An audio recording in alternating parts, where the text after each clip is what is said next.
दोस्तों, अगर आप म्यूचुअल फंड्स में पैसा इन्वेस्टमेंट कर रहे होंगे या किए होंगे तो आप इन्वेस्टमेंट करना छोड़ दीजिए, क्योंकि आज जो मैं बताने वाला हूँ उससे बहुत सारे लोगों का जो समस्या है वह सॉल्व होने वाला है।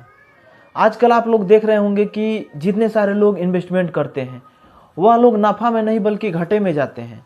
ज़्यादातर लोगों का नुकसान ही होता है। आखिर नुकसान क्या होता, क्यों होता है? हम तो ये देख लेते हैं पिछला रिकॉर्ड किस प्रकार से है, और पिछले रिकॉर्ड देखते हुए हम क्या करते हैं कि इन्वेस्टमेंट कर देते हैं पैसा। लेकिन पिछला रिकॉर्ड बढ़िया है, म्यूचुअल फंड्स ने अच्छा रिटर्न्स दिया है, लेकिन आने वाले समय में जब हम इन्वेस्टमेंट किए तो माइनस में जाने लगा। जब भी हम उसका डाटा देख रहे हैं, जब भी हम ग्रो एप्लीकेशन से जीरोधा एप्लीकेशन से इन्वेस्टमेंट किए हैं तो उसमें माइनस में दिखा रहा है। आखिर क्यों माइनस में दिखाता है? इसका कारण क्या है? क्या हम इन्वेस्टमेंट करने में कोई चूक कर देते हैं? सभी जानकारी इस वीडियो में हम देने वाले हैं। वीडियो लास्ट तक देखिएगा। आगे बढ़ने से पहले आप लोग छोटा सा रिक्वेस्ट है कि अभी तक मेरे चैनल को सब्सक्राइब नहीं किया तो सब्सक्राइब कर लीजिएगा और बेल आइकन को प्रेस कर लीजिएगा ताकि नोटिफिकेशन आप लोग को मिलता रहेगा। दोस्तों, सबसे पहले ये जान लेते हैं कि हम लोग इन्वेस्टमेंट करते हैं तो किस प्रकार से करते हैं। हम दो प्रकार से हमारे पास ऑप्शन होता है, एक डायरेक्ट का और रेगुलर का। डायरेक्ट क्या होता है, रेगुलर क्या होता है, पहले ये समझ लीजिएगा। तो डायरेक्ट और रेगुलर में फ़र्क समझ लीजिएगा, तब जाकर के आपको ये समझ में आ जाएगा कि आखिर हम इन्वेस्टमेंट करते हैं तो हमारा माइनस में क्यों दिखाता है। सबसे पहले रेगुलर वो चीज़ होता है, ना ही आप एंजल वन एप्लीकेशन का यूज किए, ना ही आप जीरोधा एप्लीकेशन का यूज किए।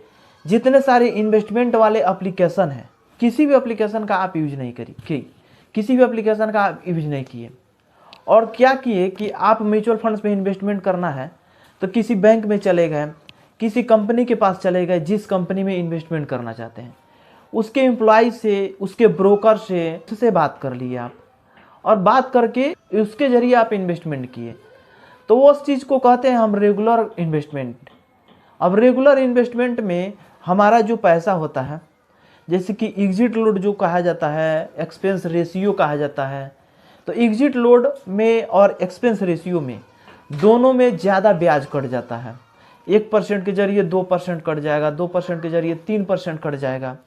हमारा जो इंटरेस्ट रेट आएगा, जो रिटर्न्स आएगा, उसमें से 2% 3% वह ब्रोकर के पास चला जाएगा। अब हम इस प्रकार से इन्वेस्टमेंट करना चाहते हैं कि हम प्रॉफिट में भी रहें, ज़्यादा इंटरेस्ट रेट किसी को देना भी नहीं पड़े, तो वह चीज़ हम अब क्या चीज़ में अपनाते हैं, तो डायरेक्ट प्लान में। अब डायरेक्ट प्लान ये होता है, किसी भी एप्लीकेशन के जरिए हम इन्वेस्टमेंट करते हैं, जैसे कि जीरोधा, एंजल वन और ग्रो, और बहुत सारा एप्लीकेशन है जिसके ज़रिए हम इन्वेस्टमेंट करते हैं।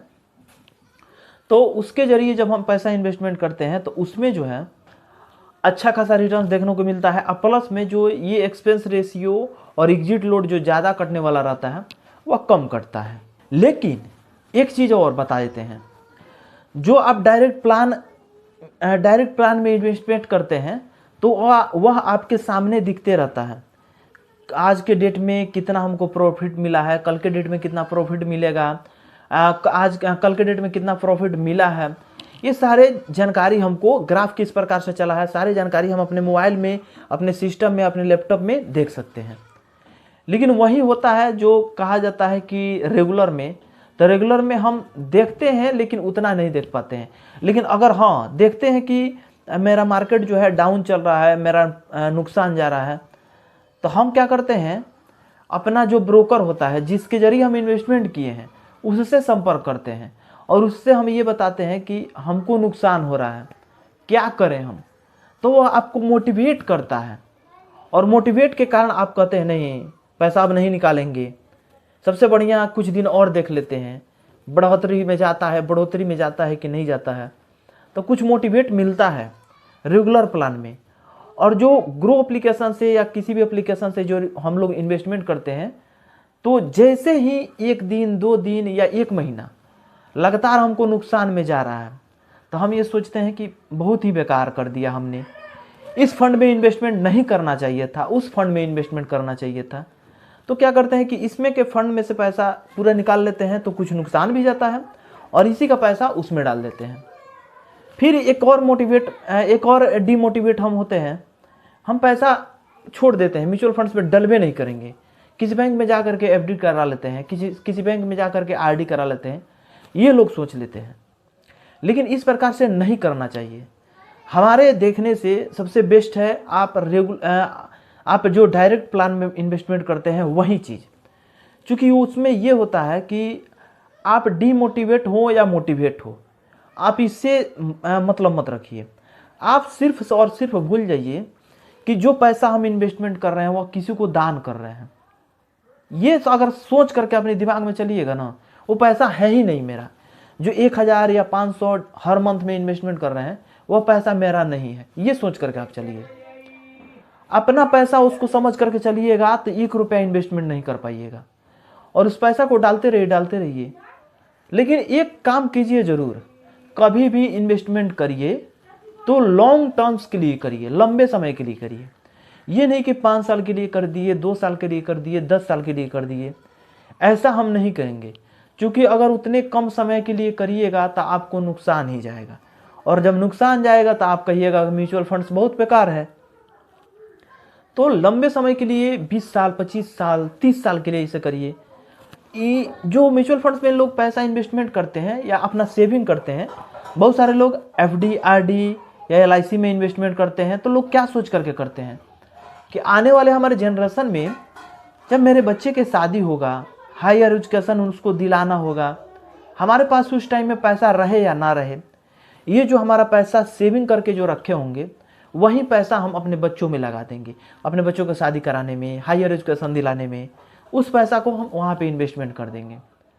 वही चीज़ आप म्यूचुअल फंड्स में सोच करके चलिए, नुकसान होगा तो नफ़ा होगा। तो हम इन्वेस्टमेंट करेंगे तो करेंगे उतना, ईएमआई के तौर पे हमको एसआईपी करना है तो करना है।